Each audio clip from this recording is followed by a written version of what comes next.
everyone, welcome to the Holiday Hop. My name's Dawn. Today I'm going to show you how to make an old-fashioned Scottie dog. I am using 2.5-inch squares. I'm going to go ahead and sew this together and then put up another one of these facing the opposite direction because we need a mirror image. Make sure to check out all the other channels involved in the Holiday Hop. I am going to go ahead and go to the machine and sew and get the shape of this formed. And I will insert here a slide of how many 2.5-inch squares you need. You can use 1.5-inch squares, you can use 2-inch squares. It will make your dog small or big. You could even use a 3.5-inch square if you wanted a really big dog.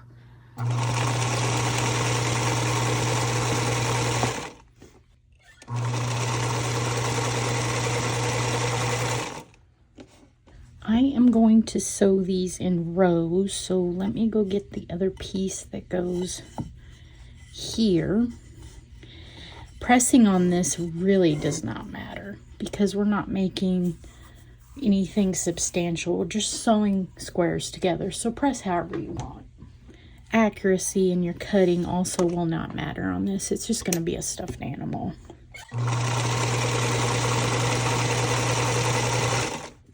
And mind you, you could take your scraps from your white pile, from your brown pile. You could try and simulate the color of a dog that you actually know. You could make a polka dot dog. You could make a cow spotted dog. You could do all of these things.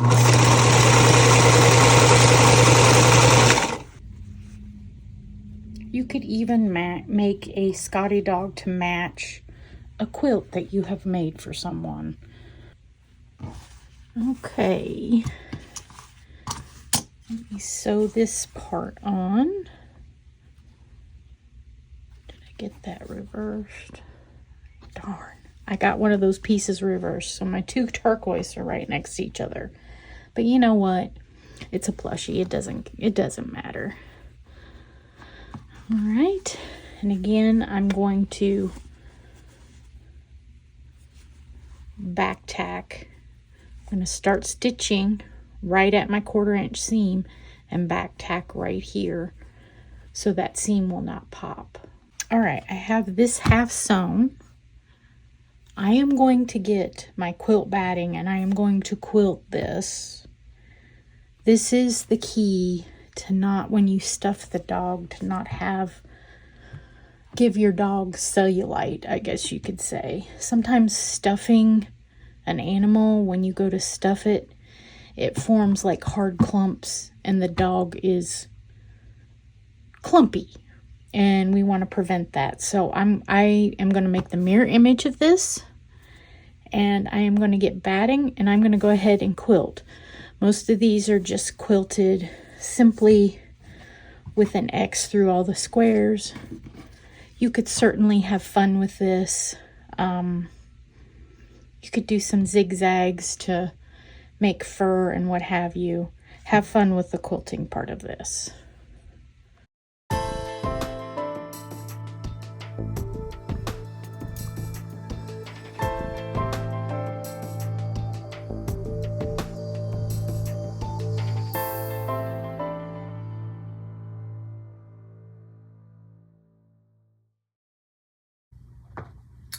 Okay, as you can see here, how I piece this together is I take two pieces and I sew, and I take these two pieces and I sew, as well as these.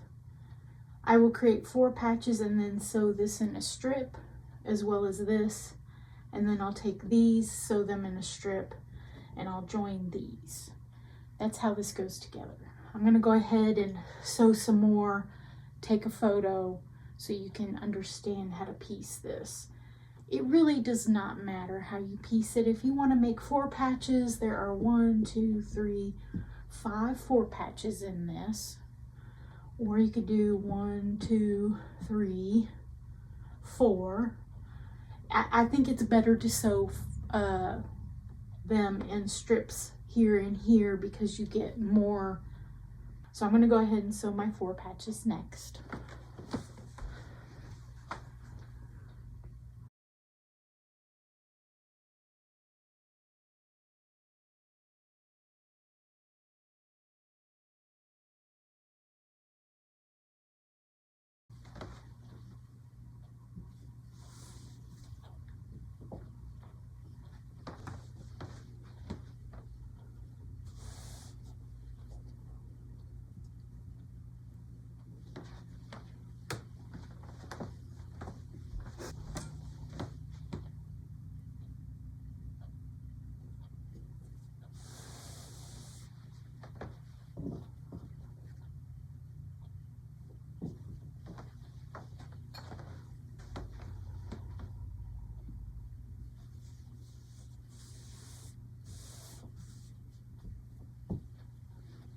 Okay, I have my 2 halves of the Scottie dog sewn.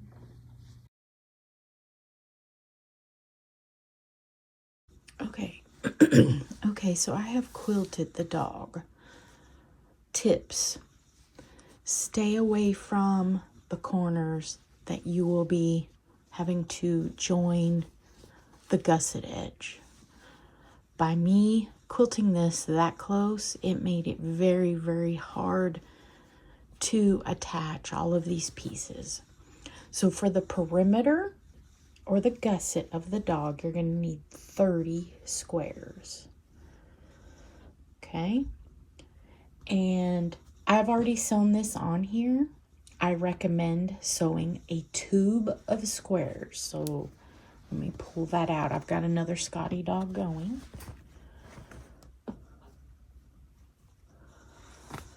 Okay, I'm making a little one. Here is 30 of these squares. I'm going to go ahead and sew these into a continuous tube, and then I'm going to start sewing around the perimeter. And you're going to have to pin. You can clip, pin. I'm going to go ahead and sew these into a tube, and then I'm going to start sewing around these. Okay. Make the tube.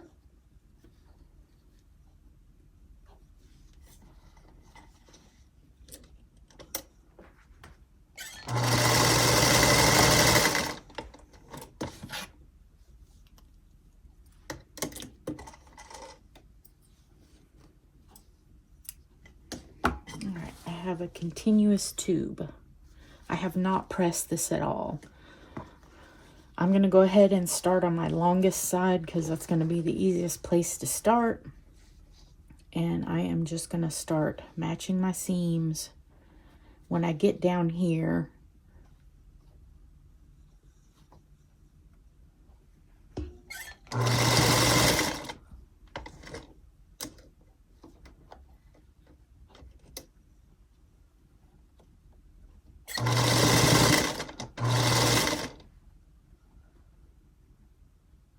I don't think I can pivot. I'm going to come right up to my seam allowance, and then I'm going to back stitch. The key to this is not catching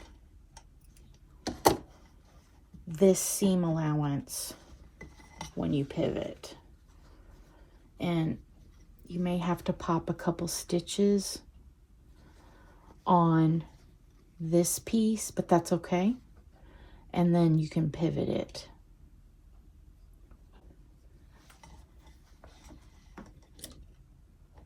Do not catch the seam allowance again. You are going to want to start right at the seam allowance and then start stitching. And you're going to do it this way all for the whole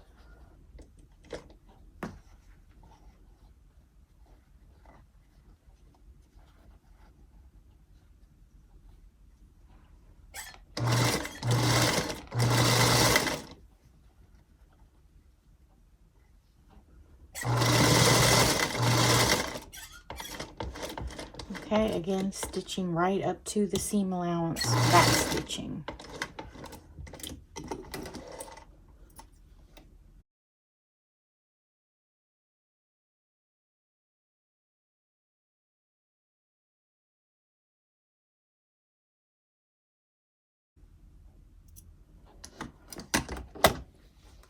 And then I'm going to pop some of these stitches, whether it's with my seam ripper or if they'll pop on their own. And then I'm going to pivot.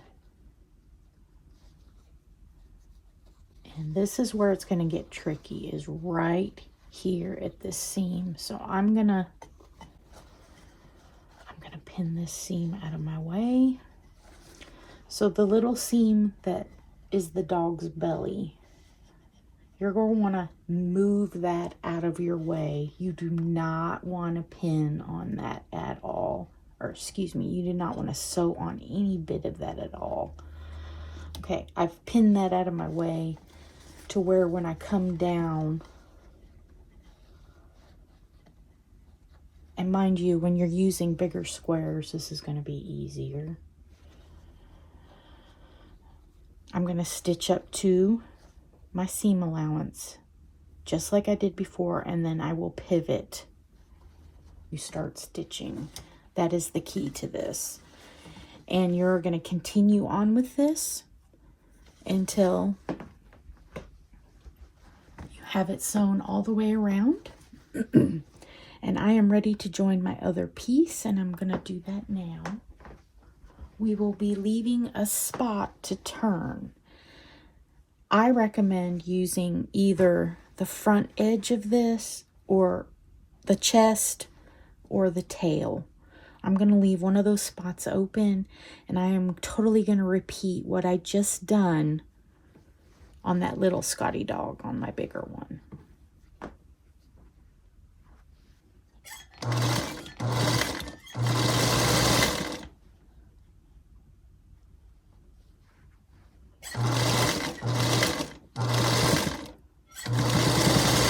Okay, this is where I'm going to do my turning for my dog. So I'm going to skip and then come down further. And that allows my hand to be able to get in there. So leave a hole for your hand.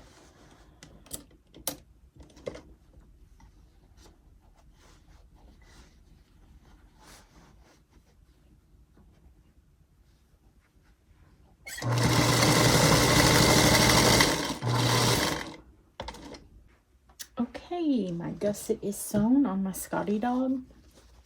I have left a turning hole open. I'm going to turn this right side out. You may want to clip the corners. I'm not going to do that because this is just a stuffed animal.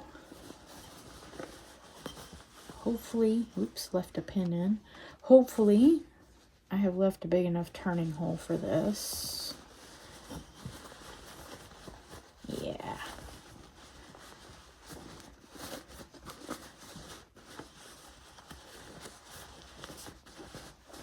And the color emerges. If I have any stray threads, I'm going to trim them at this time. And this dog is ready to stuff.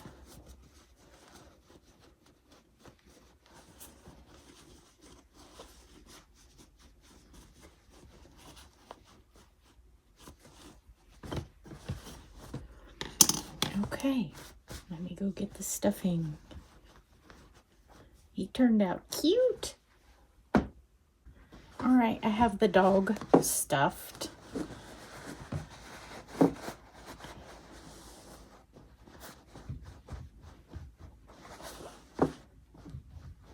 I like this side better. Okay, and I might need to just kind of form those corners just a little bit more. And now I am ready to hand stitch this up.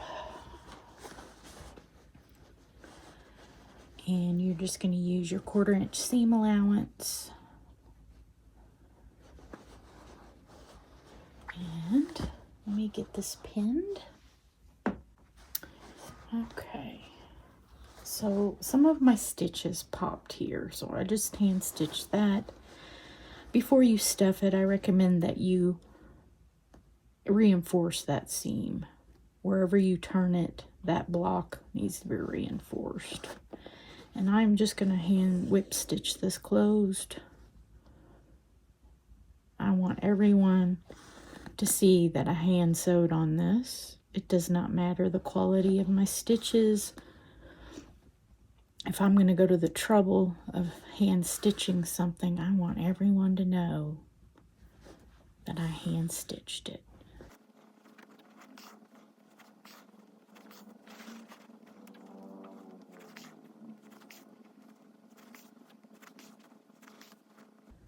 And then I'm going to demonstrate a quilter's knot as I get down to the end of this.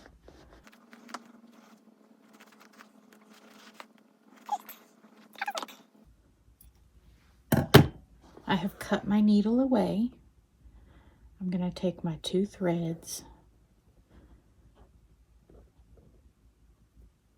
separate them, and tie a knot.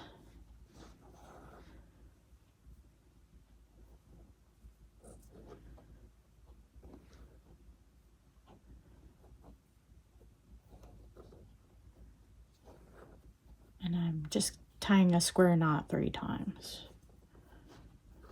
Okay, and now I'm going to re-thread my needle.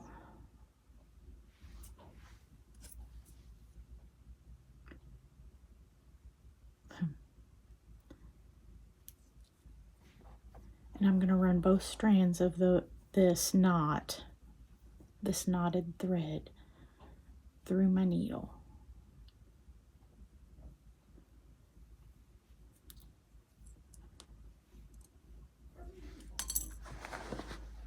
Okay, now my knot, you cannot see it, it's right there.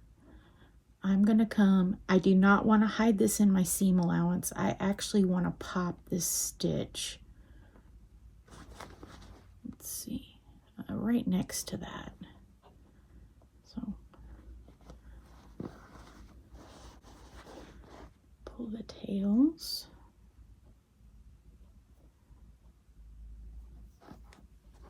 All right, and then I'm going to pop that knot into, yes. Did that come undone? All right, that worked well. It even broke the thread, so perfect. And then I will stitch this up, and then we will have our Scottie dog finished.